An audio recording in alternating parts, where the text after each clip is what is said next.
Hello guys, so ito nga magkaka-shout tayo ngayon sa GCash. So i-click nyo yung wallet and then click nyo yung 3 dots sa taas. Click nyo yung withdraw, then WorldCoin sa taas, then crypto app. Click nyo yung reward chain. Sa baba, others.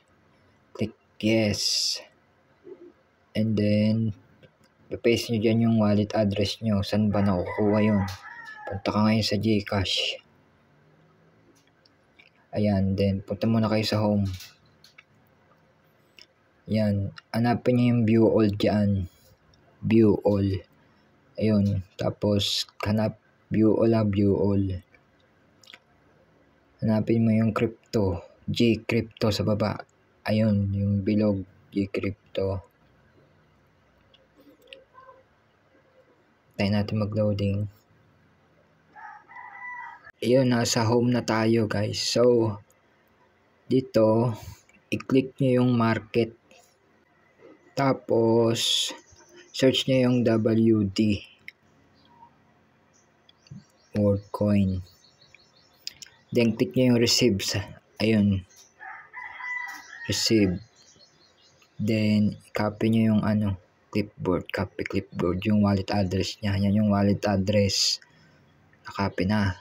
So, balik tayo sa sa WorldCoin. Yan, ipe-paste nyo dyan. Click nyo yung paste. Then, click nyo yung continue.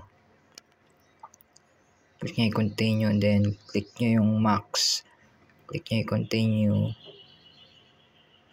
Confirm withdrawal. Click nyo yung confirm withdrawal. Done. So, balik kayo sa GCash nyo. Para makita nyo yung kung pumasok na. I-back nyo. Back nyo. Lang.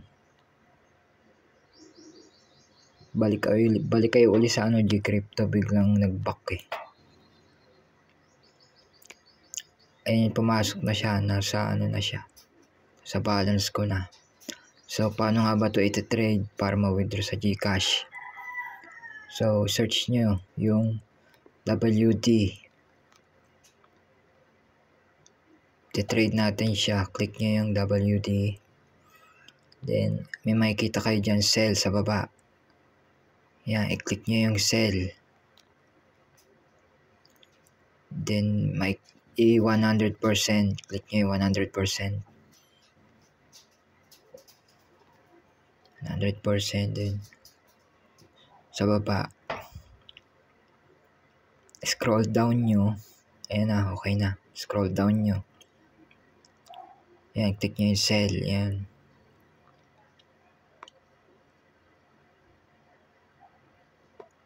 Natin mag-loading yung okay na. Na-sell na na.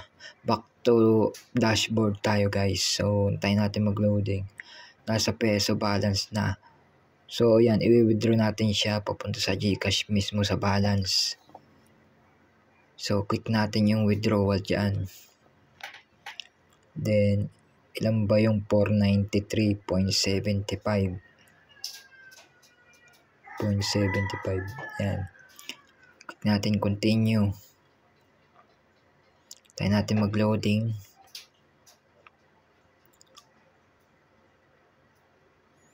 Then, yung ginamit yung Gmail, kukunin nyo yung verification code or yung authentication code na nag-email sa Gmail nyo. So, hanapin natin. Tignan natin kung nag-notify. Check natin o kaya check na lang natin sa Gmail natin. Gmail. Ayan sa G-crypto verification code. So, kailangan makita nyo siya. So, ito na yung sa akin. Yan. Tandaan nyo yung yung code niya. Then, click nyo submit code. Nating mag-loading. Okay na siya. Back to crypto na. Then, i-back natin. X na natin siya.